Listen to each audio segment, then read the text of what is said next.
with me, Mrs. B. Brown Bear, what do you see? By Bill Martin Jr. and Eric Carle.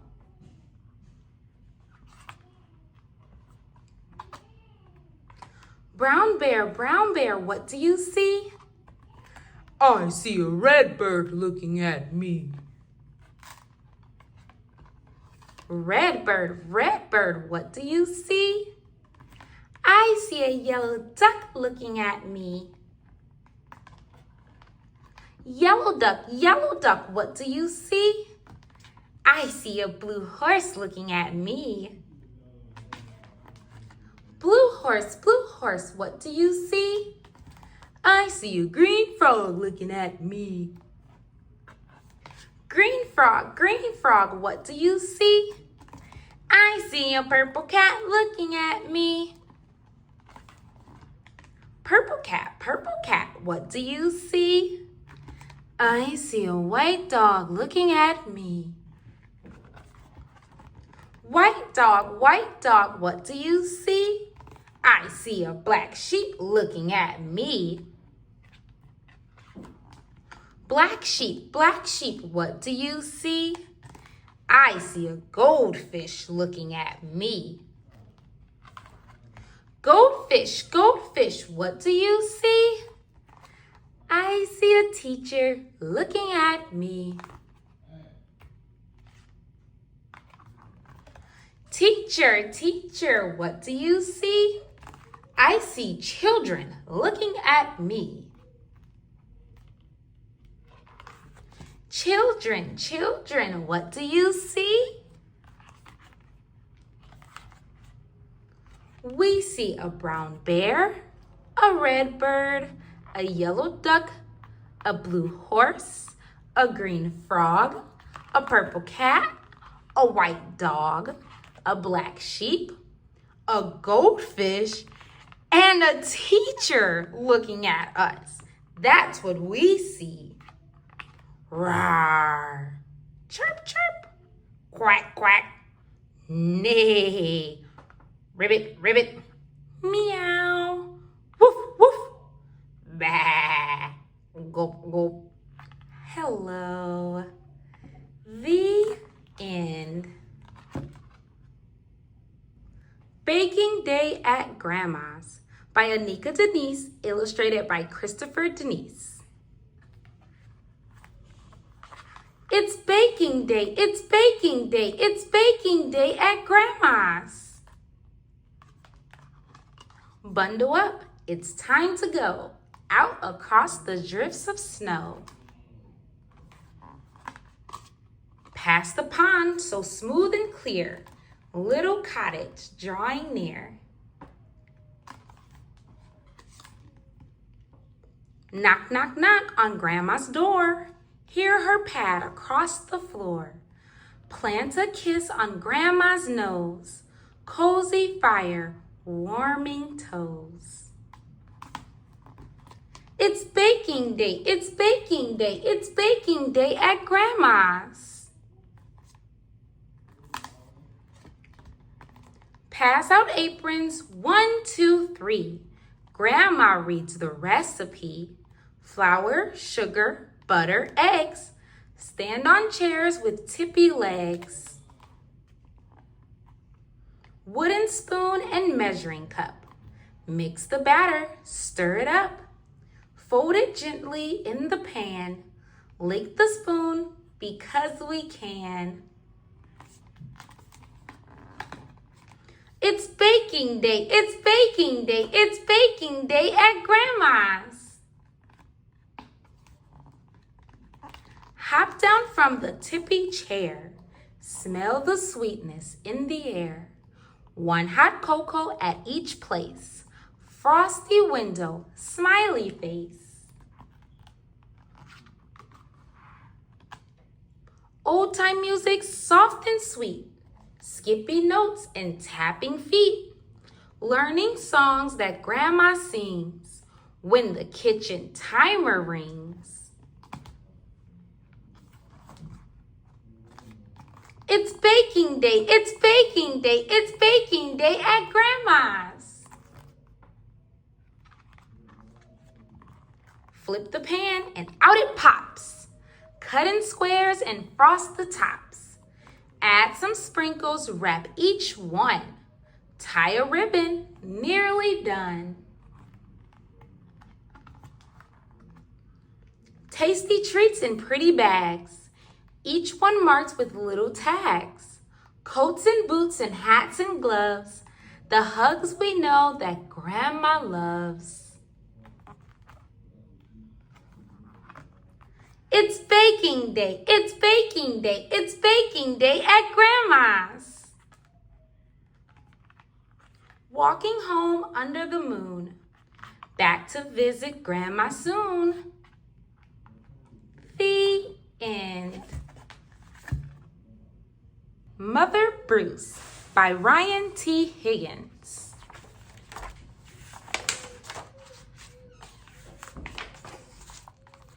Bruce was a bear who lived all by himself. He was a grump. He did not like rain. He did not like sunny days. He did not like cute little animals. Bruce only liked one thing: eggs. He collected them from all over the forest. Good morning, Mrs. Sparrow. But Bruce didn't eat eggs raw like other bears. Instead, he cooked them into fancy recipes that he found on the internet.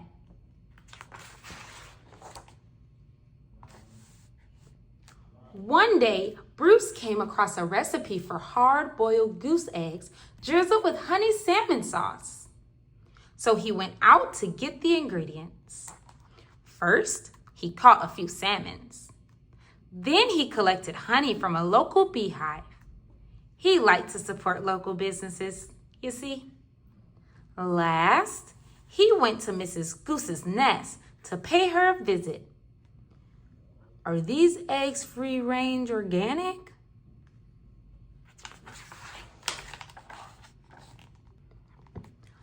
At home, Bruce prepared the eggs for hard boiling. But the fire in his stove fizzled, so he went out to get more wood.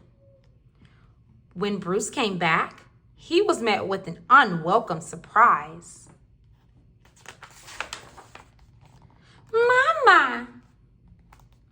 Bruce became the victim of mistaken identity.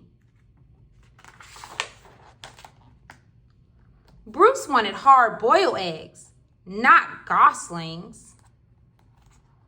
He supposed he could settle for buttered goslings on toast. But for some reason, he lost his appetite. Bruce scooped up the little geese and stumped back to their nest. I will have to ask Mrs. Goose about her return policy. Be back in April, Mother Goose. Only to find Mrs. Goose had flown south early. Bruce left the gooselings there anyway and went back home. Mama, Mama, but he was followed. Bruce was very stern and said things like, "Go away," and "I am not your mother," and also, "I liked you better when you were eggs." Roar! Bruce could take it no longer and became extra grumpy with them.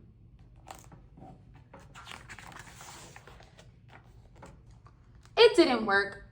Goslings always follow their mother, even if she is a he and he is a bear.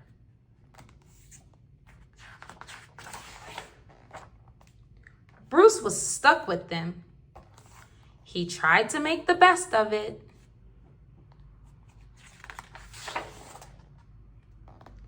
It was hard work. Blech. Ew! Yuck!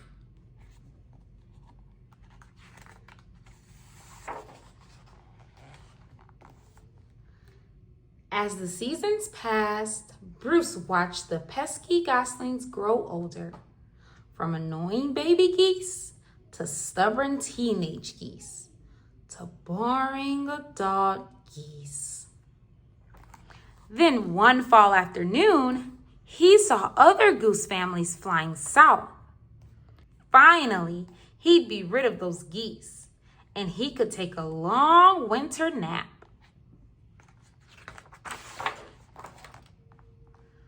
Bruce explained migration, but they didn't listen. Bruce needed the geese to leave, so he got creative.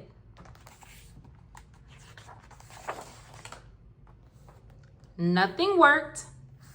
The geese would not leave Bruce. Sigh. So Bruce decided to pack some bags and take his geese into town. They boarded a bus.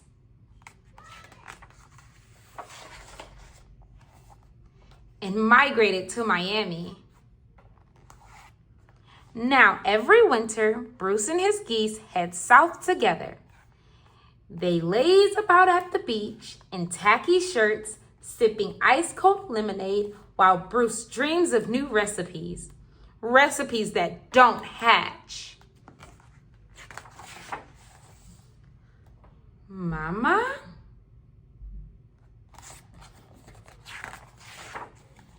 The end. Bears down on the farm. Stan and Jan Bernstein.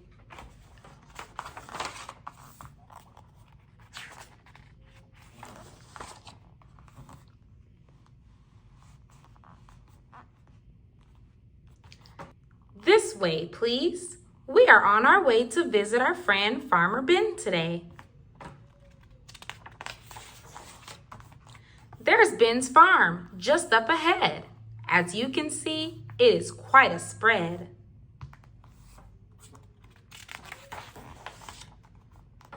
There's Ben himself feeding his stock. And there's Mrs. Ben feeding her flock. And there's Big Red, the rooster, making much ado about his big, loud cock-a-doodle-doo. Your farm is so big, says Ma, as big as can be. It reaches as far as the eye can see. Yes, it's a big one, says Ben. 100 acres, that's 10 times 10. We grow peas and beans and corn and wheat and all kinds of other good things to eat. But we have help, sheep. Our sheepdog herds our sheep. I cover a lot of ground in my trusty Jeep. My scarecrow keeps the crows away. And of course, farm machines are here to stay. Our barn cat Bert keeps the mice away. As for milking, I still like to do it the old-fashioned way. Here, Brother Bear, give it a try. Oops, Brother gives Papa a squirt in the eye. I have a question, says Sister Bear. What is that tall thing over there? It's the silo, says Ben, where we store the wheat that we sell to folks who make things to eat. Because wheat's what it takes to make the flour that goes into bread, cookies, and cakes.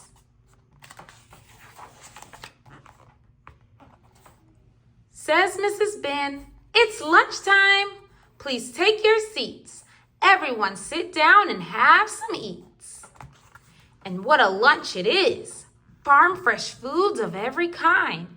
For dessert, they munch watermelon down to the rind. But Brother has another question to ask. We can see that farming's a very big task. My question is this: is farming hard or is it fun? Says Ben. Is farming hard or is it fun? Well, it's not a job for everyone. There are hogs to slop, horses to feed, fences to mend, gardens to weed, sheep to shear, fertilizer to spread. But when the sun goes down and the sky is red, when the livestock are all bedded down and fed, and I sit on the porch with Mrs.B. What was that question of yours again? Oh yes, is farming hard or is it fun? Well, yes, it is hard, but we love it, son. So I guess you might say farming's hard fun. The end. I love you, Mommy and Daddy. Special stories for sharing.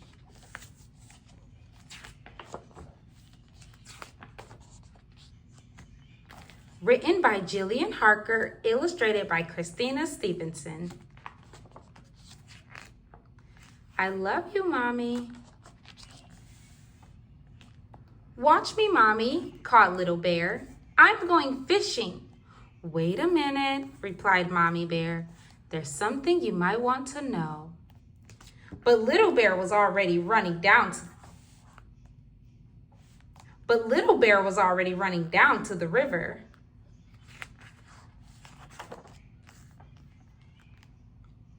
Mommy Bear ran too. She saw Little Bear jump onto a rock.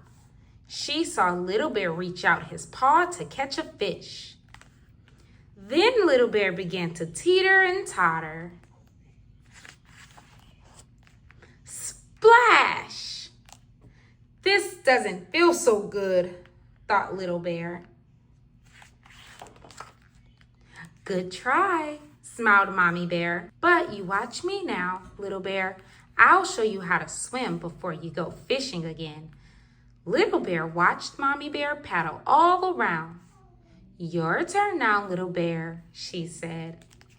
Little Bear did exactly what Mommy Bear had done. This feels good, thought Little Bear. I love Mommy.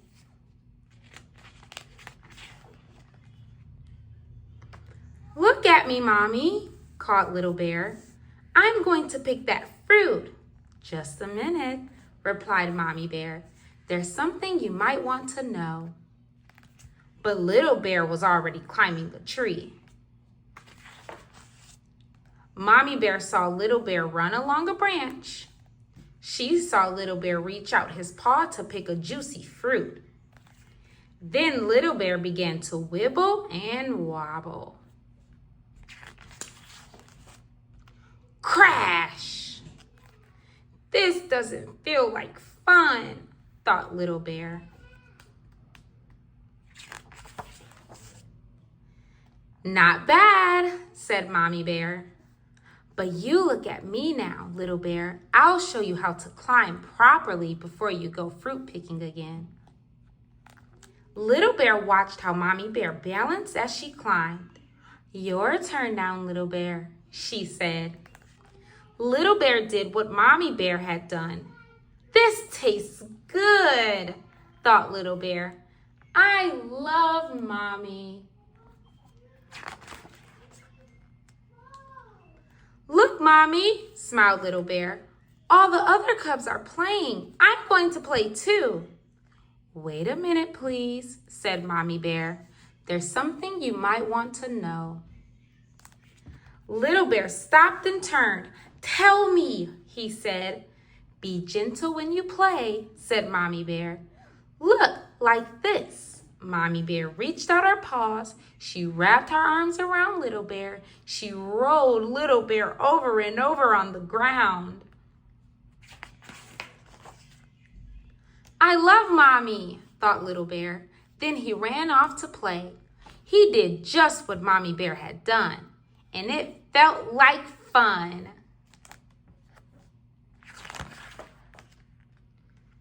Little Bear was very tired when he got home, but there was something he wanted to say. I wanted to tell you, said Little Bear. What? Asked Mommy Bear. I love you, But Little Bear didn't finish. Mommy Bear kissed Little Bear's sleepy head. I love you too, she said. I love you, Daddy.